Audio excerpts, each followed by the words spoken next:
Hello, it's George Kaiho, Jettison of Dallas, Texas. Today I'm going to talk about cocktail competitions because I will be in one next month. Yay! So, cocktail competitions are offered or put together by like brands, like liquor brands, like these guy, whatever, and they're like smaller scales, which the one I'll be in, this one, to like a super large scale, like a worldwide competitions. And the basic process is pretty much the same on each competitions. But if you win like a super big one, like the world class one, like you'll get like offers for to become an ambassador for a high paying job, or you might get like a consulting offer, or you might get like a seminar offer, or you might somebody might want to invest in you to open like multiple bars, whatnot.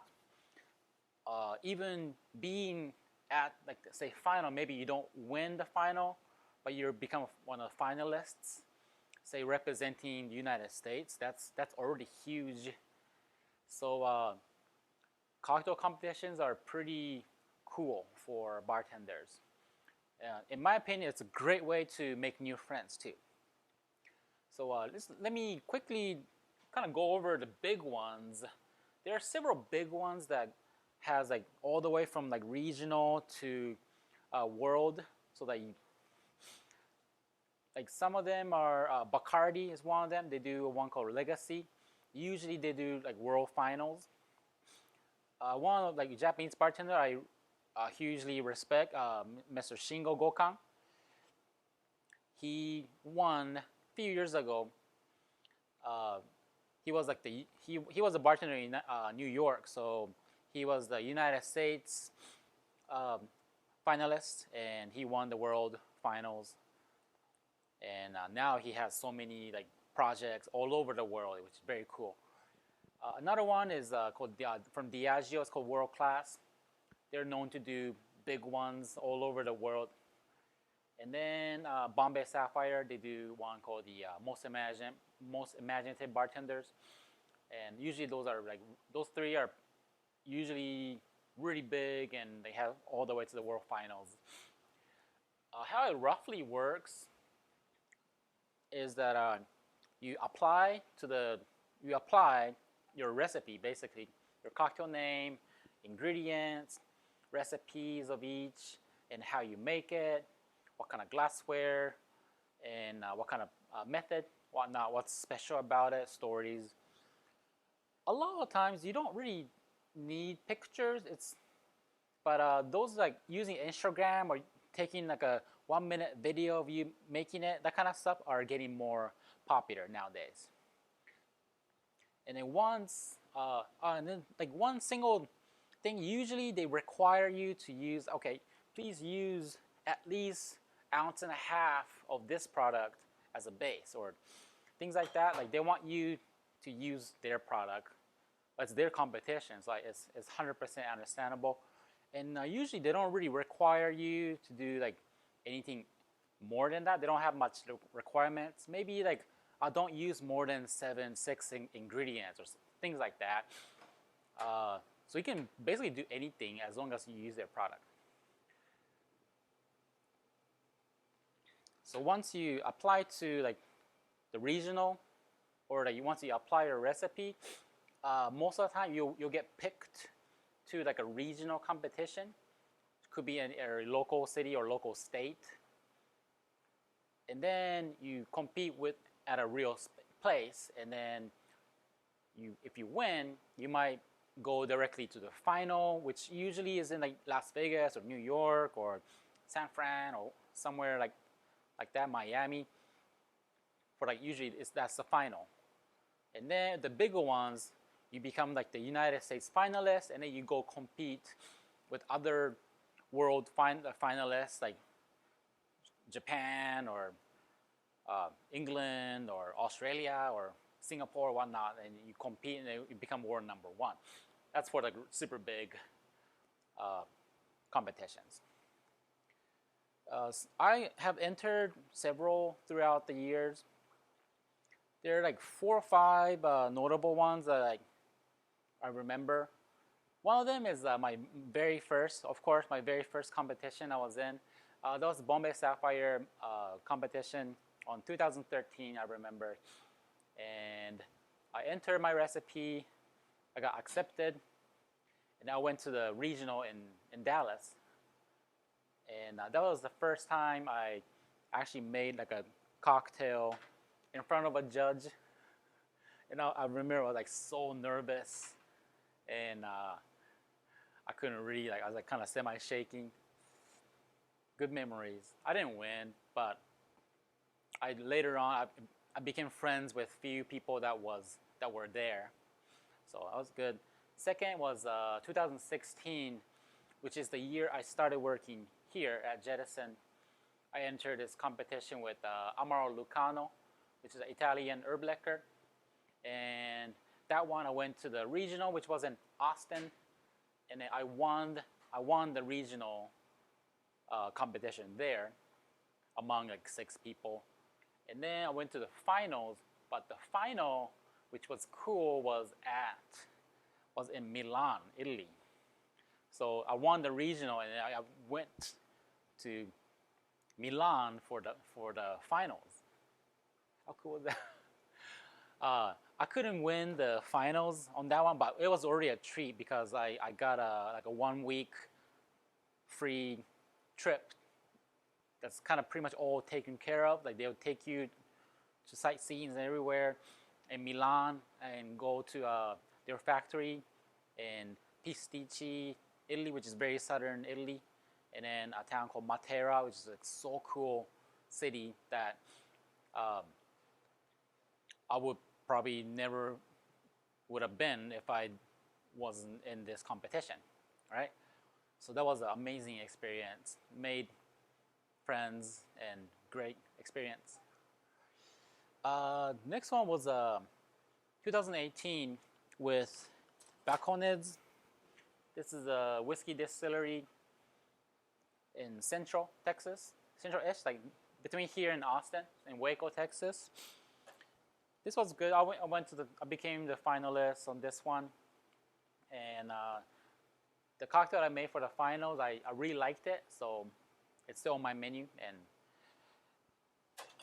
I make that cocktail for the people all the time. So that was great. And last one was not a competition really, but there was like a bartender tournament where like they picked like 12 bartenders, and then became like tournaments to get the number one. So I was part of that one. It was really fun. It's because it wasn't like a typical competition, so there'll be like shots contest or like the points, like the craft points, like a normal competition, or how fast can you make it, or you pick 3 from like 6 different ingredients and you must use that to like the Iron Chef kind of deal. So we had like all that kind of stuff was very cool and exciting, fun. It was a fun event. So I'm not a competitive person. I'm not like to the point where like I'm gonna beat everybody. I'm gonna be number one. But it pushes you to do more than you normally do. So I like it. I enjoy it. So let's talk about this competition. It's called Battle in the Burbs. So a cocktail competition. 8 of Dallas's most crafty bartenders will battle it out for a $500 cash prize. Yes, $500. Yes. So this is gonna be a competition of 8 bartenders, including me, and it's gonna be in the suburbs. So about 30 minutes north from downtown Dallas, town called Louisville. And it's sponsored by TD Artisan Spirits, and they gave me a list of spirits that I can use, which are Donku Reserva 7 years, that's a aged rum, Angostura white oak, which is there's a clear rum, Rio Azul silver or reposado, so those are tequilas. Rio Azulelo mezcal, that's a mezcal, and Langley gin, that's a London dry gin, I think. So 1, 2, 3, 4, 5, 6 different things. So this is very unique because usually it's like use only this gin only kind of stuff, or use only this rum and maybe like our aged rum also, like, or stuff like that.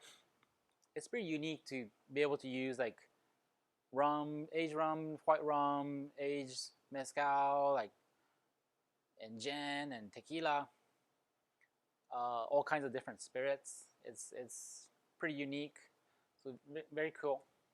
It'll be fun.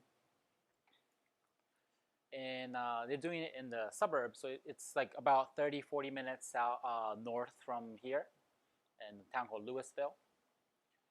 Usually, like big competitions, they'll just have a venue they rent out, or they do it at like a bigger bar, like if it's Dallas and Standard Pour or Midnight Rambler, they'll do it like bigger places like that.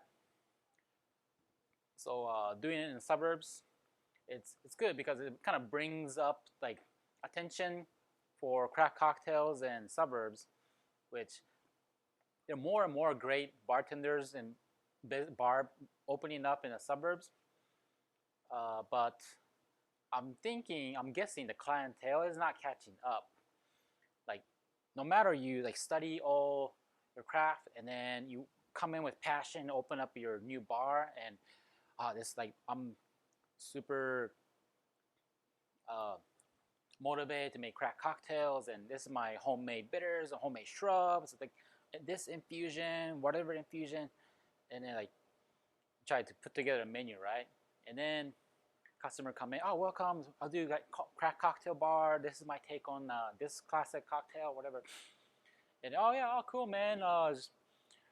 Just get a Jack and Coke, or Tito's and vodka, or you get a Curse Light, or stuff like that. Then like, oh, okay, here's your Tito's and soda, and Tito's and vodka, which is basically it's a shot of Tito's, question mark.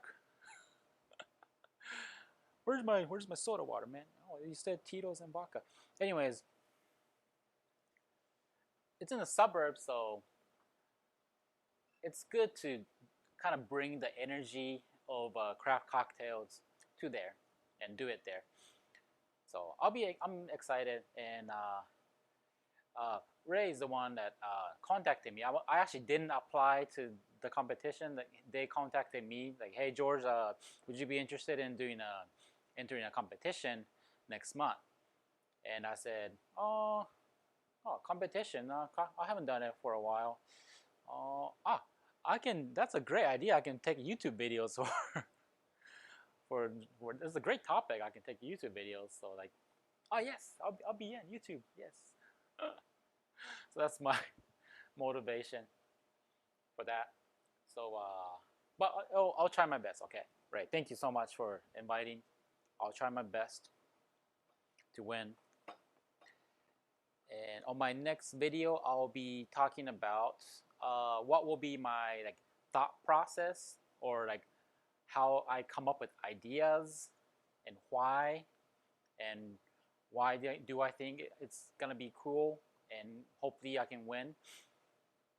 So I'll always try to come up with ideas as if I'm entering a pretty special competition, and that I really want to win the prize. I really want to win the trip to go somewhere or things like that. So it should be pretty cool. So the past a month or so, I'll be taking this kind of video. So stay in tune. Thank you so much.